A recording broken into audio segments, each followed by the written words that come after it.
everyone.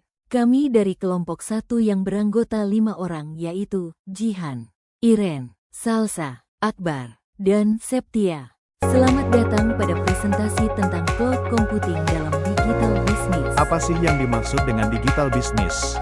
Digital business menurut Cafei adalah penggunaan teknologi digital untuk mendukung aktivitas bisnis, termasuk pemasaran, operasi, dan layanan, sehingga menciptakan interaksi yang relevan antara bisnis dan konsumen. Mengapa infrastruktur digital penting? Infrastruktur digital dikatakan penting karena memungkinkan bisnis untuk beroperasi secara efisien, fleksibel, dan cepat merespon perubahan pasar melalui konektivitas, data, dan aplikasi digital. Apa sih keterkaitan dengan transformasi digital dan e-commerce? Infrastruktur digital adalah fondasi utama transformasi digital, memperkuat e-commerce dengan memungkinkan layanan online, otomatisasi proses bisnis, dan akses global. Selanjutnya, adapun penjelasan tentang konsep dasar cloud computing. Adapun definisi cloud menurut Cafei, cloud computing adalah model layanan teknologi yang menyediakan akses mudah, cepat, dan sesuai permintaan ke sumber daya komputasi melalui internet. Selanjutnya, ada jenis layanan cloud. Yang pertama, IaaS, Infrastructure as a Service. Penyediaan infrastruktur seperti server dan storage. Yang kedua, PaaS, Platform as a Service. Penyediaan platform pengembangan aplikasi. Yang ketiga, SaaS, Software as a Service.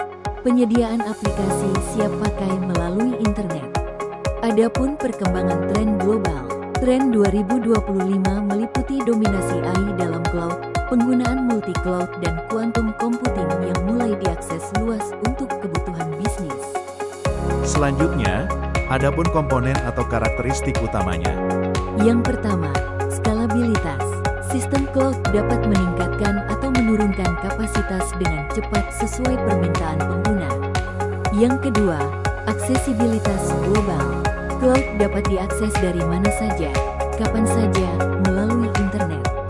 Yang ketiga, resource pooling. Sumber daya komputasi digunakan bersama tanpa perlu mengetahui lokasi fisik. Yang terakhir, pay-as-you-go pricing. Pengguna membayar sesuai dengan penggunaan sumber daya secara transparan. Apa saja sih peran dalam digital business? Yang pertama, mendukung fleksibilitas bisnis dalam beradaptasi dengan perubahan kebutuhan. Yang kedua, efisiensi biaya dan waktu melalui pengurangan investasi infrastruktur fisik. Yang ketiga, mendukung kolaborasi jarak jauh antar tim dan mitra. Yang keempat, akses big data dan analitik secara real time untuk keputusan bisnis. Apa sih kelebihan dan tantangan cloud computing? Adapun kelebihannya, 1. Fleksibilitas tinggi. Perusahaan dapat menyesuaikan kapasitas server, storage, maupun aplikasi sesuai kebutuhan tanpa harus membeli perangkat baru. Hal ini sangat membantu saat terjadi lonjakan trafik mendadak. 2. Efisiensi biaya. Dengan model pay-as-you-go, bisnis tidak perlu mengeluarkan biaya besar untuk investasi infrastruktur di awal. Mereka hanya membayar sesuai dengan pemakaian aktual. 3. Skalabilitas cepat. Cloud mampu menambah atau mengurangi kapasitas secara otomatis sesuai permintaan. Ini penting untuk bisnis yang punya musim ramai, peak season, seperti e-commerce saat promo besar. 4. Kolaborasi dan akses global. Tim yang berada di lokasi berbeda dapat bekerja bersama secara real time. File, aplikasi, dan data dapat diakses dari mana saja selama terkoneksi internet. 5. Inovasi berkelanjutan. Cloud mendukung integrasi dengan teknologi terbaru seperti Artificial Intelligence, AI, Big Data Analytic, dan Internet of Things, IoT, yang membantu bisnis tetap kompetitif. 6. Kecepatan implementasi. Layanan cloud bisa digunakan dengan cepat tanpa menunggu proses instalasi perangkat keras. Hal ini mempercepat go-to-market produk baru. 7. Keamanan berlapis, security by design.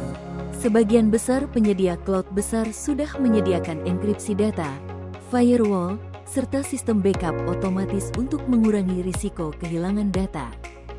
Adapun tantangannya, 1. Keamanan data dan privasi.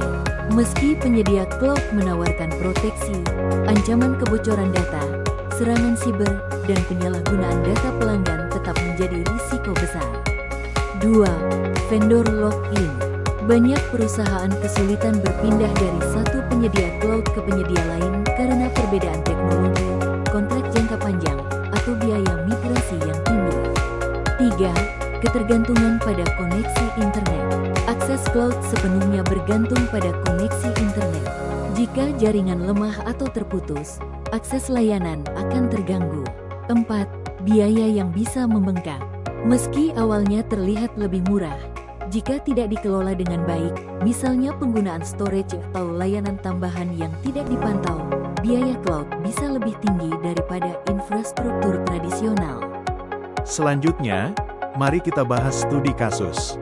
Adapun contoh suksesnya, AWS, Microsoft Azure, dan Google Cloud mempercepat transformasi digital bisnis dengan efisiensi operasional dan skalabilitas. Selanjutnya, adapun efek nyatanya, perusahaan bisa meningkatkan kapasitas mendadak, misal saat promo besar, dan menurunkan kapasitas setelah periode puncak untuk menghemat biaya. Pembahasan selanjutnya ialah visualisasinya. Arsitektur cloud computing dibangun dalam beberapa lapisan yang saling melengkapi, mulai dari infrastruktur dasar hingga aplikasi siap digunakan. Setiap lapisan memiliki peran berbeda dan mengatur sejauh mana tanggung jawab pengguna dibandingkan penyedia layanan. Yang pertama, application layer, SaaS, software as a service. Peran menyediakan aplikasi siap pakai yang langsung bisa diakses lewat internet tanpa perlu instalasi atau konfigurasi di perangkat pengguna.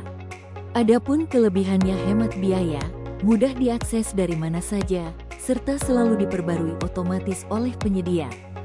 Sebagai contoh pada Gmail, Zoom, Google Workspace, Microsoft 365.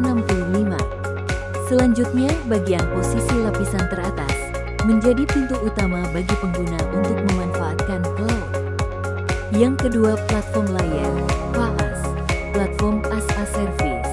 Peran memberikan lingkungan lengkap untuk pengembangan aplikasi, mulai dari database, middleware, hingga framework. Adapun kelebihannya, developer tidak perlu mengelola infrastruktur, fokus hanya pada pembuatan aplikasi, mendukung kolaborasi dan skalabilitas otomatis. Sebagai contoh pada Google App Engine, Heroku, Azure App Service. Selanjutnya, bagian posisi, lapisan tengah, menjadi penghubung antara infrastruktur dasar dengan aplikasi pengguna. Yang ketiga, infrastructure layer, IaaS, Infrastructure as a Service. Peran menyediakan sumber daya komputasi dasar berupa server virtual, jaringan, dan penyimpanan data. Adapun kelebihannya, fleksibel karena pengguna bebas mengatur sistem operasi maupun aplikasi, biaya lebih efisien karena berbasis pay as you go. Sebagai contoh pada AWS EC2, Azure Virtual Machine, Google Cloud Compute Engine. Selanjutnya, bagian posisi, lapisan paling bawah, berfungsi sebagai fondasi utama layanan cloud. Apa sih hubungan antar lapisannya? Berikut penjelasan hubungan antar lapisan. Yang pertama, IaaS adalah fondasi infrastruktur. Yang kedua, PaaS dibangun di atasnya untuk mendukung proses pengembangan. Yang ketiga, SaaS berada di puncak, siap dipakai langsung oleh pengguna akhir.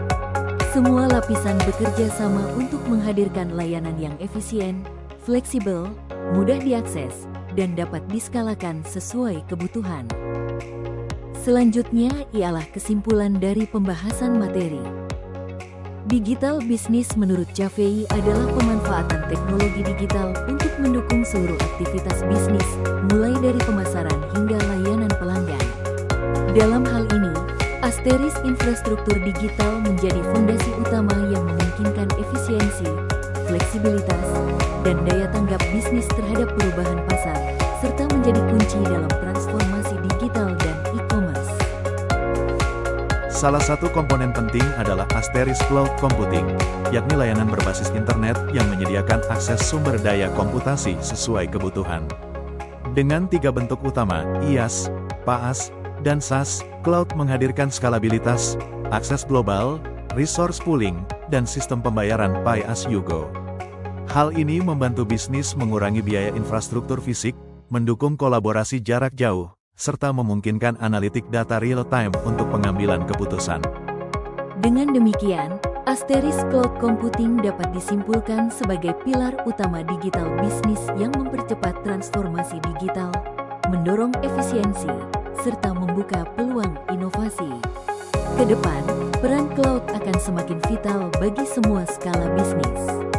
Tantangan bagi pelaku usaha, khususnya yang kecil, adalah menentukan waktu yang tepat untuk berinvestasi dalam cloud, apakah sejak awal sebagai fondasi daya saing, atau menunggu hingga skala bisnis berkembang.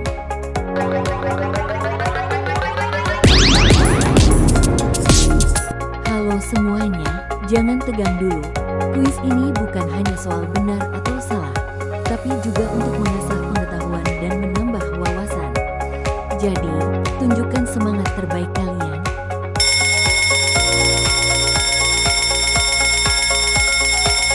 Soal pertama ialah, apabila Anda adalah pemilik usaha kecil, apakah Anda akan memilih untuk langsung berinvestasi pada layanan cloud sejak awal guna membangun fondasi digital yang kuat, atau lebih memilih menunda hingga usaha berkembang untuk mengurangi risiko finansial? Jelaskan alasan dan pertimbangan strategis Anda secara detail.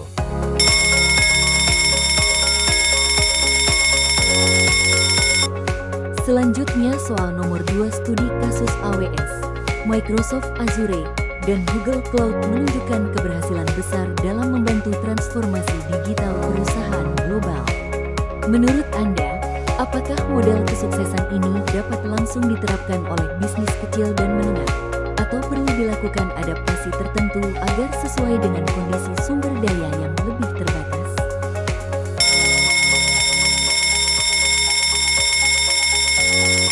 Selanjutnya soal yang terakhir. Salah satu karakteristik utama cloud computing adalah skalabilitas yang memungkinkan peningkatan dan penurunan kapasitas sesuai kebutuhan. Menurut Anda, bagaimana kemampuan ini dapat membantu perusahaan menghadapi situasi tertentu seperti lonjakan permintaan mendadak, misalnya saat promo besar, serta apa dampaknya terhadap efisiensi biaya dan pelayanan konsumen? Kuis kita berakhir sampai di sini, tapi perjalanan belajar kita tidak berhenti di sini. Teruslah mencari ilmu, karena setiap pengetahuan baru adalah kemenangan kecil untuk diri kita sendiri. Terima kasih dan sampai jumpa.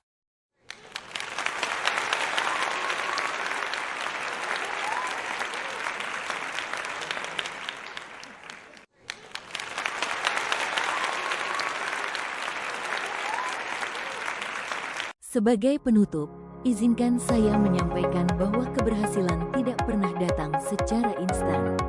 Semua dimulai dari niat, usaha, dan konsistensi yang kita lakukan setiap hari.